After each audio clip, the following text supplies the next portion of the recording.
What's up, everyone? Welcome to another episode of Roman's Creative Academy. As always, I'm Jay, And I'm Mike. and today we have a kind of special episode for you guys, So we're going to be talking about some money-making negotiation lines, right?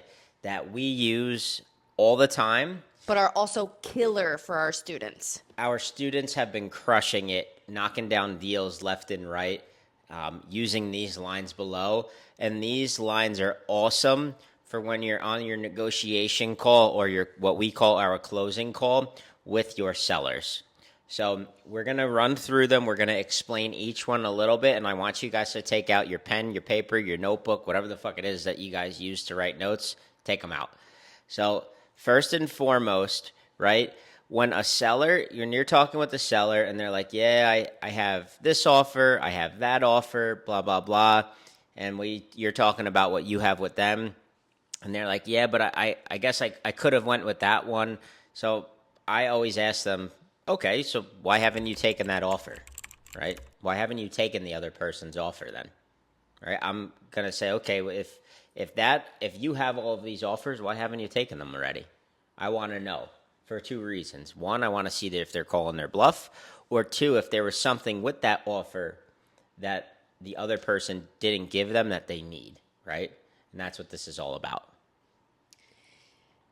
I think that's huge. A lot of people don't think about asking this. They're more so like they get anxious as to like, okay, now I have to give a better offer because this person is telling me, okay, that someone else is offering something better. But in reality, do you have that concretely in front of you? Like, do you have the other person's offer in front of you to prove that they actually offered that? No.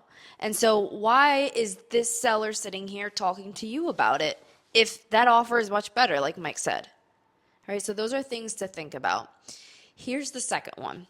And I think this one is another one that's missed a lot is in the creative financing world, we get a lot of, okay, I'm just going to rent it myself, right? Or I'm just going to list it on the market. But what happens if it doesn't sell? And what I do is I come in, and at that point, I'm with the seller and I'm talking with them, and Mr. and Mrs. Seller are telling me, yeah, I really need. I think maybe I'm just gonna list it, or I'm gonna see, my other options or my other avenues, and like they have told me, right, that they're in a pinch. They've told this typically works when a seller has an issue, right? They have a problem, right? Because if the seller doesn't have a problem, this isn't gonna twist their arm at all. So this is talking about a seller who is behind on payments, a seller who needs to move and needs to sell quick. There's something going on, and they're telling me that what we can do and what we've had talked about isn't really something that's in their wheelhouse. So now I'm going to spark in their brain because they always think, a lot of sellers think that there's always, the grass is greener, right? So when I talk with them and I say, okay, Mr. and Mrs. Seller, if you want to go put it on the market, go ahead. If you want to go see other offers, absolutely no problem. But what happens if it doesn't sell? I know that you said that you're already like 4 or 5 months behind. If it doesn't sell, you know that the bank's going to come and take it. Or if it doesn't sell, you guys, you have to move for your job in 2 months, right? So putting that picture in their head and applying pressure. Yeah, so I'm going to let Mike take this one over pretty much because if you know us, I'm very much the operations and Mike is the one who talks to the sellers the most. So, babe, take it away. What's the next one? Yeah, absolutely. So then there's the third one, right? And it's what's the best you can do? So if I'm talking with a seller, right, and I'm on the phone with them and I'm going through my thing, and when we get to say, the down payment, right, and I'll ask them, what's the least that you'd be able to take, right? And they'll say, I think 30 grand. And then I'll say, instead of maybe what's the best you can do, I'll say, is that the best that you can do, right? Or if I'm talking with the seller and we're going over a cash price, right? Because we do cash deals, and I'm talking with them and I say, hey, look, based on this, and this. I know I'm going to need to do this. And I know that you said you need this. What's the best you think you can do with your price, John? Right? I'll do as is. I'll pay all the closing costs. But what's the best you can do? Let them tell me. I'm not going to shoot my number. I may shoot myself in the leg. But if they still really don't know, or if they keep telling me a number that's not where I need them to be, then I'm going to hit them at, right? And I'm going to hit them with a low ball offer, or I'm going to tell them what I really can do as a down payment. But that is always my first plan of action, right? I want you guys to note that there are, it's not what you say, it's how you say it to them. I think we're very big on that. And secondly, you have to like tee it up, right? You have to walk them down paths and then use these lines, and these work like a charm. Yep. So the next one being, and I think this is one where a lot of sellers don't hear, and that's, I want a smile to be on your face at the end of this conversation. Yep. This is something that I use on all of my calls. When I'm going through something, right, and we're kind of on the same page, we're like right there, I'm just about to get them over the hump and say, yeah, let's do it. I say, look, the reason that I'm here is not so this is a one-sided conversation. I want to make sure that you have a smile on your face when you walk away, and obviously I want to make sure that I have one too. So what I'm trying to do here, John, is I'm trying to give you the best possible offer I can give you and give you everything that you need while still me feeling somewhat comfortable at the end of the day and us getting this done together. Because, John, the best thing that can happen is on the day of closing, you got a big smile, and I know that that is what you're looking for, and that's what I'm trying to accomplish for you. Like, you're buttering them up like crazy. And after you butter them up, then what do you do? Absolutely. So, what? What? After you butter them up, then what do you do? Because there are many times where you talk terms with a seller, but then you have to kind of gauge, like, how ready are you? Like, it sounds all good to you, but what's your line? Yeah, absolutely. So once everything's set in stone, right, I'll say, look, if we agree on things right now, are you ready to go? Right? That is a line we use multiple times throughout the process. We'll use this during our opening script right before we hop on the closing call. We have our VAs, our girls, will send a message and say, hey, I know you said 11 a.m. Tomorrow works for you. I just want to make sure if we can agree on things during that call, are you ready to go? Ready to move forward with us? Something along those lines, right? When I start my closing call, I say this, and at the end of the closing call, I make sure I say that, look, I'm going to take everything we just talked about. I'm going to put it in the paperwork, and then, at 6 o'clock, we're going to hop on, go through the paperwork together. If everything looks good, I'm just making sure you're ready to move forward with us and get this off to the attorney. And what Mike's doing here is setting that expectation. Like, we just agreed on everything. Like, you're good, you're ready, let's go. This isn't a powwow, right? I'm only getting on a phone call, or our closer, actually we have a closer now, which is amazing. I'm fucking loving it.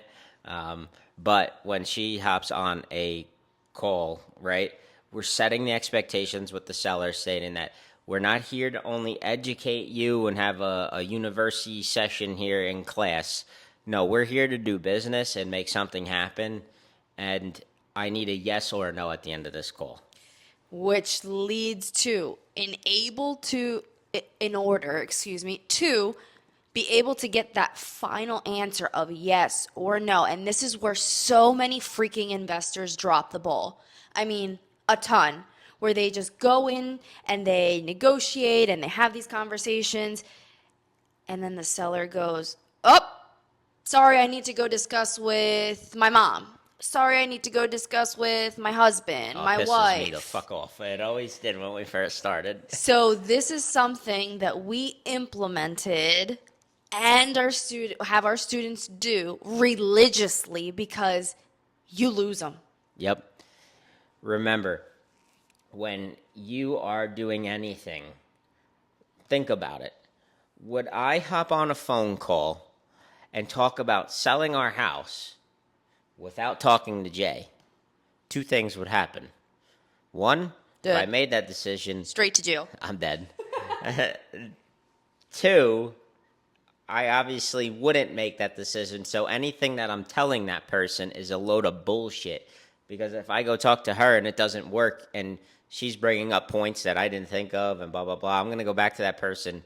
And I just wasted their time. And unconsciously, I just wasted my own. Straight to jail. Right? So, so what I always say at the beginning of the closing call, I open it up, right? You open up a call with an expectation, you close a call with an expectation. At the beginning of the call, I say specifically, hey, Mr. and Mrs. Seller, just want to make sure you still have 10 to 15 minutes for a quick call. Yes, awesome. Great. The purpose of this call is so that we can agree on things or tell each other we're not the right fit and move on. Before we get started, I just want to make sure, and this is the line right now, quotes, cue the thing, right? Would anyone be upset if me and you agreed on things right now and you decided to move forward with me and you didn't talk with them first? Example, spouse, partner, a family member, a friend, your neighbor. I list all of those things out. Agent, attorney, All all of it. that. Does anybody need to be involved here? No. Okay. So there's no one else. There's no one on the deed besides you. Nothing. It's only me. Okay, great. Or blah blah blah. Okay. Well, Mr. and Mrs. Seller, Mr. or Mrs. Seller, I'd like to make sure that everybody is on the phone call that needs to be on the phone call with us. And with that being said, I really would prefer to have them call in right now. I can call them, or let's talk about another time so we can all be on together. Why do I do this? You guys are probably thinking, well, Mike, you're going to lose the lead. Well, honestly, I'm only fucking wasting my own time if I'm talking with this seller and I'm negotiating everything, and I know that he has to go talk to his wife, or I know that she has to go talk to her dad, because I've had that happen a lot. A lot of times, if it's like a single female, a lot of times their fathers are the ones that they go and bounce some decisions off of. And what happens is that I just took all that time. I went through all this stuff. And now that person who I didn't explain anything to, who's hearing this secondhand from somebody who's not familiar with seller financing, subject to wraparound mortgages, they're hearing this information. They're like, this guy, they're trying to scam you, right? And if I never heard of this before, I'd probably think the same thing. So it's really important that we have everybody on the call together so it comes from the horse's mouth, a.k.a. me, right? That's extremely important. Make sure you do this. It is not worth your time because it is so much harder to get a seller back on the hook after a friend, family, somebody that they love and trust has told them not to do it. It's almost impossible to get them back and now trust you over them. So these are really the main 6 money-making negotiation lines that we do and our students do. And why are we talking to you guys about these? It is universally known in the industry that marketing is the key thing in the business, right? You're marketing, you have to do this, that, and the other. But the thing that's not talked about enough is sales, I think. Sales is a huge part of your business, and it takes time to learn. And yes, anyone can learn sales.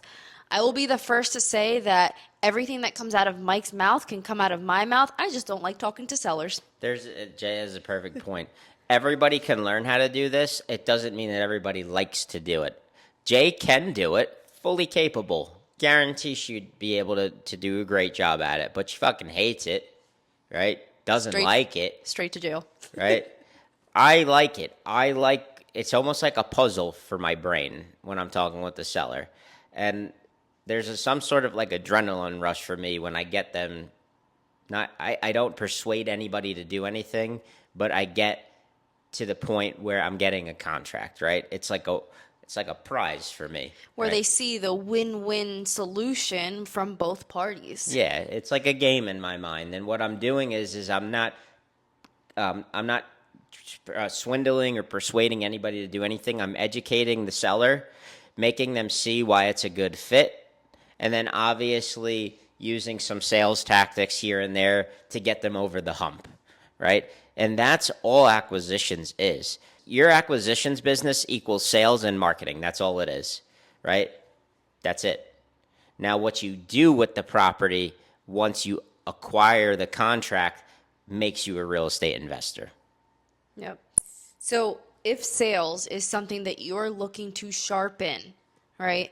Or creative financing is something that you're looking to learn and also couple that with marketing and sales, this is something that we teach in our one-on-one coaching program. And I want to emphasize coaching. We aren't mentors. We are coaches. So what does that mean? We look for action takers to become part of our family, our Romans Creative Academy family. Meaning, if you are an action taker, a doer, someone who is going to take the stuff that we give you, the tools, the resources, and go do it, you're a great fit for us. Yep. Come talk to us. We would love to have you because at the end of the day, that is where the money is made. If you are spending time on YouTube hours and hours and hours and not taking the time to take action and have someone next to you to tell you, hey, tweak this, do that, that is actually doing it on a daily basis, then are you wasting your time? Correct. And realistically, guys, like I'll be honest with you, acquisitions is an awesome business. Wholesaling, creative financing, novations, the whole nine, it's all awesome, but it is not awesome when you're basically like picking a rice grain off the floor and making $1,000 assignment fee here and a couple grand here, and then getting the bottom of the barrel deals that don't really work and you're trying to make them work, right? This is where you know that in order for you to succeed, you need help. And it's okay to ask for help, right? Because I want you to think about it. What do we do all of our life? We go to school to learn. That is why me and Jay created Romans Creative Academy. And we created it so that you get specifically tailored coaching one-on-one to get you across the finish line smoothly. Our students have been crushing it. I want you guys to go to romanscreativeacademy.com if you haven't already and look at how some of the success our students have had, right? And also take a look at the page to see exactly what it is that we teach and see if that you're the right fit for us and if you're the right fit for the program. If this is something that you think will solve your problem that you have right now, we have 2 spots available coming up at the end of September. We'd love to have a new friendly face, and our community will welcome you with open arms. I can promise you that because we are really tight. Reach out to us. We'll get you set up on a call. If everything makes sense for you guys and for us, we'll get you locked in, and I can promise you, you're going to love it, and we're going to love it. With that being said, thank you guys for tuning in, and we will see you next week. Here is the king. He said it. He said you guys got to come join. All right, guys. See you next week.